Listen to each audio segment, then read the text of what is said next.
श्वसन क्या है, यानी ब्रीदिंग क्या है, जिसे रेस्पिरेशन भी कहते हैं, ये क्या है? विभिन्न प्राणियों में अलग अलग होती है। जैसे मछलियों को अगर बाहर लाया जाए थल पे तो वे मर जाएंगी, और हमें पानी में डाल दिया जाए तो हम मर जाएंगे। क्या क्या अंतर है दोनों में? अंतर ये है कि हम लोग फेफड़ों से सांस लेते हैं, लंग्स से, LUNGS, लंग्स से सांस लेते हैं, और मछलियां गिल्स से सांस लेती हैं। हम वातावरण की वायु लेते हैं और वो पानी में घुलित ऑक्सीजन लेती हैं। तो गिल्स जो है वो पानी में घुलित ऑक्सीजन ही ले सकती हैं, तो और वातावरण से नहीं ले सकती, इसलिए वो ज़मीन पर लाया जाए उनको तो वो मर जाएंगी, और हमें पानी में डाला जाए तो हम क्यों मर जाएंगे, क्योंकि पानी में घुलित ऑक्सीजन हम ले ही नहीं सकते। तो इस तरीके से अलग अलग जंतुओं में अलग अलग प्रकार से श्वसन होता है। अगर हम श्वसन को देखें और श्वसन की परिभाषा को देखें कि क्या है परिभाषा। श्वसन वह जैव रासायनिक अभिक्रिया है।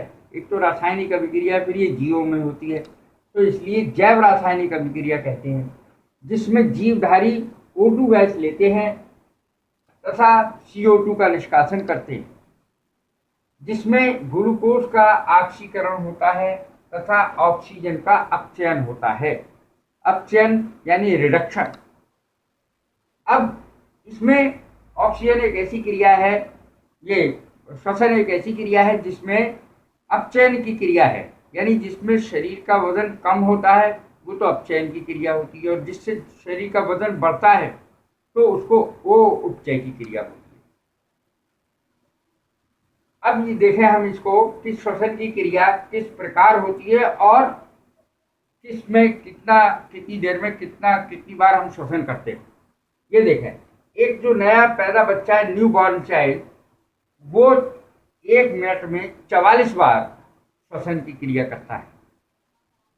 इन्फेंट्स, अबोध बच्चे 20 से 40 बार 1 मिनट में श्वसन की क्रिया करते हैं। बच्चों में बहुत ज़्यादा है श्वसन की क्रिया। और प्री स्कूल वाले यानी 2 से 4 साल तक के बच्चे 20 से 30 बार श्वसन करते हैं। थोड़े बड़े बच्चे उससे 16 से 25 बार श्वसन करते हैं। एडल्ट्स में ये 12 से 20 बार होता है। एक्सरसाइज के समय जो एडल्ट्स हैं वो 35 से 45 बार श्वसन की क्रिया करते हैं 1 मिनट में, और एथलीट जो हैं उनको 60 से 70 बार, ये मैक्सिमम है, 60 से 70 बार श्वसन की क्रिया होती है उनमें 1 मिनट में, जो एथलीट होते हैं।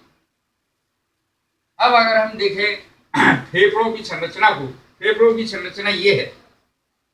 फेफड़े की संरचना को अगर हम देखें तो इसमें ये श्वासनाल होती है, इधर छल्ले हैं ये पाची के बने हुए, तो इसमें ये संरक्षण करते हैं, उसका रक्षा करते हैं श्वास नली की। वायु नली इसके साथ ही है, और ये श्वासनाल आगे जा करके 2 भागों में बढ़ जाती है, जिसे उपनलिकाएं कहते हैं। और उपनलिकाएं जो होती हैं वो आगे जा करके और छोटी छोटी नलिकाओं में बढ़ जाती हैं, बहुत छोटी छोटी, जिन्हें कैपिलरीज कहते हैं। और ये कैपिलरीज वायु कोशों में जा करके कनेक्ट हो जाती हैं, उससे जुड़ जाती हैं। वायु कोश की संख्या 15 करोड़ होती है, 15 करोड़। अगर हम देखें तो श्वसन को 2 भागों में बांट सकते हैं हम, निश्वसन और निश्वसन या उच्छ्वसन। ये इंस्पिरेशन कहलाता है और ये एक्सपिरेशन कहलाता है, यानी इंस्पिरेशन ऑक्सीजन लेना और एक्सपिरेशन कार्बन डाइऑक्साइड को बाहर निकालना। ये क्रियाएं हैं 2। दायां फेफड़ा बाएं फेफड़े से थोड़ा बड़ा होता है और वक्ष गुहा में स्थित होता है। दायां फेफड़ा बाएं फेफड़े से थोड़ा सा बड़ा होता है और वक्ष गुहा में ये स्थित होते हैं। इस संख्या में 2 होते हैं। बाहर से जो है वो इनका चिकनी परत होती है, बाहरी परत, और जिस आवरण से ढके रहते हैं सुरक्षा की दृष्टि से उसे फुफ्फुस आवरण कहते हैं। इनका आवरण जो होता है मुखोस आवरण कहलाता है। और फेफड़े की बाहरी त्वचा चिकनी होती है, लेकिन आंतरिक त्वचा में जो आंतरिक संरचना में दिखाई देती है, आंतरिक सतह, बाहरी सतह चिकनी और आंतरिक सतह जो है वो ऐसे होता है जैसे मधुमक्खी का छत्ता।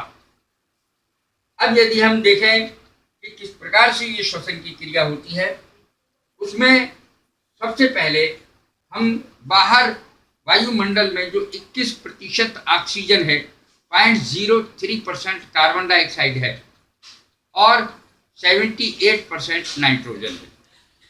तो इसमें जो आने वाली ऑक्सीजन है वो है 21% और जो निकलने वाली ऑक्सीजन है बाहर वो 17% है, अर्थात 4% खर्च हो गई। अर्थात 4% खर्च होती है, सारी नहीं खर्च होती है।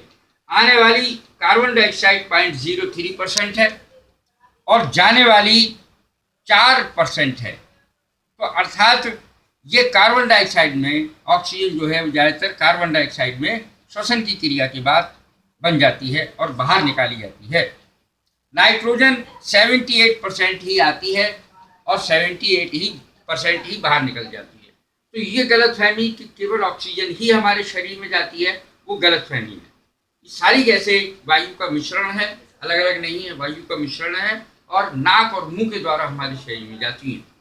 नाक से सांस लेना जरूरी है, मुंह से सांस नहीं लेना चाहिए, हानिकारक है। क्योंकि मुंह से सांस लेने पर दिक्कत ये है कि इसमें कोई रोक नहीं है और नाक में बाल पाए जाते हैं जो धूल धक्कड़ वगैरह और जीवाणुओं को उलझा देते हैं, हानिकारक जीवाणुओं को और धूल धक्कड़ वगैरह को नाक में के अंदर श्वास नाल तक नहीं जाने देते हैं। तो इससे क्या होता है कि ये लाभदायक होते हैं नाक के बाद। अब हम देखें कि किस तरीके से श्वसन की क्रिया होती है। हम श्वसन स्टार्ट करते हैं नाक या मुंह से, वैसे नाक से ही स्टार्ट करते हैं। तो नाक से जो है वो गैस सभी श्वास नाल में जाती है, नाक से वैसे ग्रसिका में जाती है, लेकिन ग्रसिका से ही श्वास नाल जुड़ी रहती है। तो जब ये ऑक्सीजन, हम मान के चलते हैं कि ऑक्सीजन ही ले रहे हैं हम और गैस का नाम नहीं लेंगे, तो जब ये ऑक्सीजन हम लेते हैं, ग्रहण करते हैं, तो उस समय क्या होता है, उस समय वक्ष गुहा का आयतन हमेशा बढ़ जाता है। वो बढ़ता कैसे है, वरना ऑक्सीजन फेफड़ा लेगा ही नहीं। बढ़ता कैसे है कि डायाफ्राम नीचे चला जाता है, ये डायाफ्राम है, डायाफ्राम ये नीचे चला जाता है, चपटा हो जाता है और नीचे चला जाता है। और पसलियां जो है हमारी, जो पसलियां होती हैं वो पसलियां ऊपर चली जाती हैं, जिससे वक्ष गुहा में आयतन बढ़ जाता है, जगह बढ़ जाती है और जगह बढ़ने के कारण फेफड़े ऑक्सीजन को ग्रहण कर लेते हैं।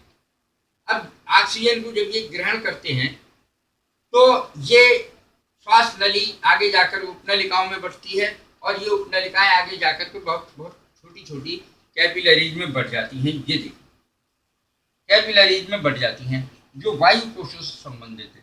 जब ये ऑक्सीजन आती है श्वास नाल में, उपनली में और ये कोशों में अंदर, तो उसके बाद क्या होता है, फेफड़े फूल जाते हैं, उनको जगह चाहिए, फेफड़े फूल जाते हैं। तो कोशिकाओं में, यहाँ पर रुधिर नलिकाओं में ऑक्सीजन का जाना जरूरी है। तो देखिए ये हीमोग्लोबिन से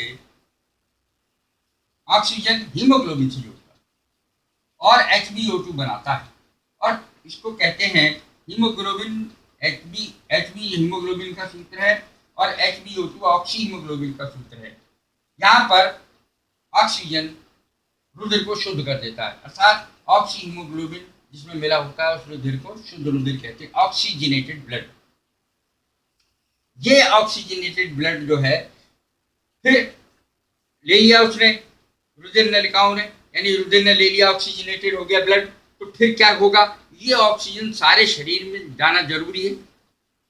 सारे शरीर में अगर नहीं जाएगी तो बहुत बिल्कुल श्वसन रुक जाएगा और मौत हो जाएगी। तो इसलिए क्या होता है कि यहाँ से ऑक्सीजनेटेड ब्लड पल्मोनरी शिराओं के द्वारा आलिंद के बाएं भाग में, यानी ऑरिकल के बाएं भाग में, बाएं ऑरिकल में, लेफ्ट ऑरिकल में पहुंचती हैं और वहां पर रुधिर भर जाता है। फिर वहीं से शुद्ध रुधिर महाधमनी के द्वारा सारे शरीर में पहुंचता है। ये प्रक्रिया होती है।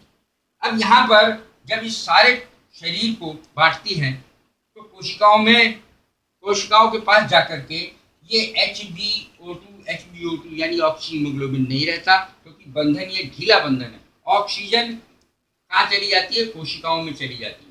और कोशिकाओं में एक क्रिया होती है जिसे आंतरिक श्वसन कहते हैं। आंतरिक श्वसन यानी भोजन का ऑक्सीकरण। यहाँ पर C6H12O6 प्लस 6O2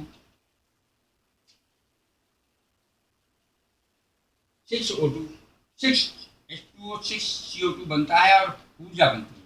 ऊर्जा जो है वो, क्योंकि ये क्रिया माइटोकॉन्ड्रिया में संपन्न होती है, इसलिए 673 किलो कैलोरी ऊर्जा जो है एटीपी का रूप ले लेती है। एटीपी का अर्थ होता है एडिनोसिन ट्राइफॉस्फेट।